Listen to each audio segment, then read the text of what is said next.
अगर आप social media use करते हैं तो आपने कहीं ना कहीं 21 days rule of habit building के बारे में जरूर सुना होगा, क्योंकि ये रूल सोशल मीडिया पर बहुत बहुत ज्यादा वायरल हो चुका है और बहुत से लोगों ने इसको अपनी लाइफ में इंप्लीमेंट किया है, अपनी लाइफ में इसको ट्राई किया है, लेकिन उनको परमानेंट रिजल्ट्स नहीं मिले। और इसीलिए आज इस वीडियो में मैं आपके साथ ये जो मिथ है 21 डेज रूल को लेकर और जो मिसकंसेप्शन है लोगों के दिमाग में, उसको दूर करने वाला हूं साइंटिफिक स्टडीज के थ्रू। तो नमस्कार दोस्तों, मेरा नाम है शशांक और आज इस वीडियो में हम बात करेंगे कि क्या सचमुच 21 डेज रूल काम करता है और अगर नहीं करता है तो इसके पीछे सच्चाई क्या है। तो दोस्तों, लंदन के एक हेल्थ साइकोलॉजिस्ट हैं फिलिपा लेली। इन्होंने 96 लोगों पे एक स्टडी की थी हैबिट बिल्डिंग को लेकर और उनके रिजल्ट्स के बाद उनको ये पता चला कि एक हैबिट को बिल्ड करने में कम से कम 2 महीने यानी कि 66 डेज एग्जैक्ट 66 डेज का टाइम लगता है, जो वेरी करता है 66 डेज से लेकर 254 डेज तक। यानी कि लगभग 1 साल आपको लग सकता है किसी भी एक हैबिट को पूरी तरह से अपनी लाइफ में इंप्लीमेंट करने के लिए, जिसको हम बोलते हैं लाइफस्टाइल चेंज। तो अब आपको लग रहा होगा कि यस, इसीलिए आपकी जो हैबिट्स हैं वो अभी तक पूरी तरह से डेवलप नहीं हो पाई, क्योंकि बहुत से लोग उसको 21 डेज के बाद रोक देते हैं, उसको प्रैक्टिस करना बंद कर देते हैं और वो वापस उसी स्टेज पर पहुंच जाते हैं। और आपकी जो 21 डेज रूल की हैबिट है वो कुछ इस ग्राफ की तरह काम करती है। आप एकदम से 21 डेज रूल कंप्लीट करते हैं और वापस आप अपनी उसी इनिशियल स्टेज पर पहुंच जाते हैं। तो चलिए, अभी आपको ये तो पता चल गया कि 21 डेज रूल में आपकी हैबिट चेंज नहीं होती है, इसको कम से कम 66 डेज लगते हैं पूरी तरह से डेवलप होने में और मैक्सिमम 254 डेज। तो अभी ये जान लेते हैं कि 21 डेज रूल आखिर ये आया कहां से, इसको किसने इनिशिएट किया सोशल मीडिया पे, उसको किसने इन्वेंट किया। तो 21 डेज रूल सबसे पहले इंट्रोड्यूस किया था डॉक्टर मैक्सवेल मॉल्ट्स ने अपनी बुक साइको साइबरनेटिक्स में, क्योंकि डॉक्टर मैक्सवेल एक इमेज कंसल्टेंट थे जिनमें वो लोगों की प्लास्टिक सर्जरी के थ्रू उनकी फेशियल रीशेपिंग करते थे। और फेशियल रीशेपिंग करने के बाद भी लोगों के माइंडसेट में और लोगों के जो फेशियल फीचर्स थे उनमें पूरी तरह से चेंजेस आने में कम से कम 21 दिन का टाइम लगता था। तो आप समझ रहे हैं कि अगर मान लीजिए मेरे को अपने नोज की रीशेपिंग करवानी है तो रीशेपिंग के बाद कम से कम 21 दिन का टाइम लगता था उस नोज को अपनी नई शेप को रिगेन करने में। तो ये 21 डेज रूल वहां से आया। और डॉक्टर मैक्सवेल ने यह भी ऑब्जर्व किया कि लोगों का जो माइंडसेट था अपनी प्रीवियस इमेज को लेकर, कि उनके जो फेशियल फीचर्स अच्छे नहीं लगते थे उनको, उस माइंडसेट को चेंज होने में भी 21 दिन का टाइम लगता था। क्योंकि जैसे अगर आपकी नई शेप आपके सामने आएगी तभी आपको लगेगा कि यस, मेरा जो नया फेशियल फीचर है वो मेरे को अच्छा दिख रहा है। तो ये 21 डेज रूल वहां से सोशल मीडिया पे वायरल हुआ।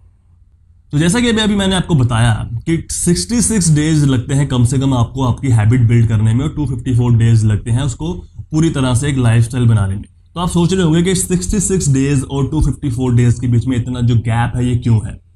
ये गैप इसलिए है क्योंकि जो आपकी हैबिट्स हैं वो 3 फैक्टर्स पे डिपेंड करती हैं। और ये 3 फैक्टर्स हैं। सबसे पहला है आपका लेवल ऑफ कमिटमेंट, क्योंकि बहुत से लोग जोश में आकर कोई भी हैबिट तो स्टार्ट कर देते हैं कि यस, कल से मैं फिटनेस की तरफ ध्यान दूंगा या कल से मैं मेडिटेशन करूंगा, बुक रीडिंग करूंगा, जो भी आपको करना है। लेकिन उनका जो लेवल ऑफ कमिटमेंट है वो इतना स्ट्रांग नहीं होता कि वो उसको कंटिन्यू कर सके, राइट। तो आपका जो लेवल ऑफ कमिटमेंट है किसी भी हैबिट को डेवलप करने में या चेंज करने में, ये बहुत मैटर करता है और ये वेरी करता है लोगों के बीच में। इसीलिए ये 66 डेज और 254 डेज का जो टाइम गैप है ये आपको दिख रहा है। और सेकेंड है आपका अकाउंटेबिलिटी, क्योंकि जब भी आप किसी हैबिट को फॉर्म करना चाहते हैं और अगर आप उस हैबिट से डेविएट होते हैं, आप उस रास्ते से भटक जाते हैं, मे बी आपने 2 दिन प्रैक्टिस किया, तीसरे दिन आपने नहीं किया, तो वो जो गैप है, वो जो मिसिंग डेज हैं, उन डेज पे अकाउंटेबिलिटी किसके ऊपर आएगी। क्या आप खुद को अकाउंटेबल बनाएंगे कि अगर मैं ये नहीं करूंगा तो मैं खुद को ये पनिशमेंट दूंगा, राइट, या अगर मैं कंटिन्यू 30 डेज करूंगा तो मैं खुद को ये रिवॉर्ड दूंगा। तो ये जो अकाउंटेबिलिटी है ये आपकी 2 तरह की होगी, इंटरनल एंड एक्सटर्नल। इंटरनल तो है कि आप खुद को मोटिवेट कर रहे हैं, खुद को इंस्पायर कर रहे हैं, और एक्सटर्नल है कि आप अपने किसी फ्रेंड को या अपने किसी फैमिली मेंबर को या कलीग को या अपने स्पाउस को, पार्टनर को आप अकाउंटेबल बनाते हैं।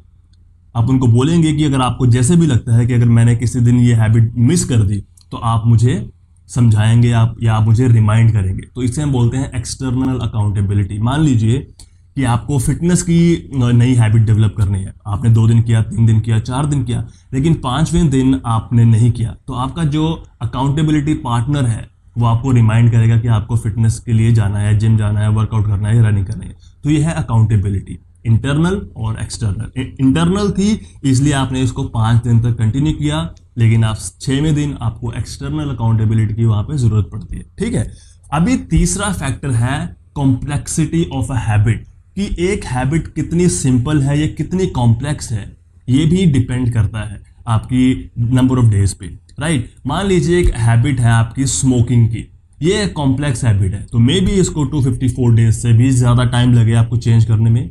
और दूसरी तरफ एक हैबिट है कि आपको रात को सोने से पहले ब्रश करना है, तो ये एक सिंपल हैबिट है, तो मे बी आप 30 डेज में या 60 डेज में इसको चेंज कर लें। तो डिपेंड करता है कि कॉम्प्लेक्सिटी कितनी है एक हैबिट में। तो अगर आप इन 3 फैक्टर्स को अपने दिमाग में ध्यान में रखेंगे जब भी आपको किसी हैबिट को डेवलप करना है, तो आप श्योरली अपनी हैबिट्स को डेवलप कर पाएंगे, अपनी पुरानी हैबिट्स को चेंज कर पाएंगे। और मे बी आपको ये वीडियो में जो आइडिया है एक मिल गया होगा कि कितना देर आपको लेवल ऑफ कमिटमेंट दिखाना पड़ेगा एक हैबिट को चेंज करने में। और नेक्स्ट वीडियो में मैं आपको बताऊंगा कि 3 फैक्टर्स क्या क्या हैं जिनको आप अपनी लाइफ में अप्लाई करके किसी भी हैबिट को चेंज कर सकते हैं। और उस वीडियो में मैं आपको ये भी बताऊंगा कि कैसे मैंने अपनी एक हैबिट को सिर्फ 7 दिन में चेंज कर दिया। और तब तक के लिए धन्यवाद दोस्तों, thank you very much for having me, and don't forget to learn, apply and then share with the rest of the world. So thank you very much guys, see you again in the next video.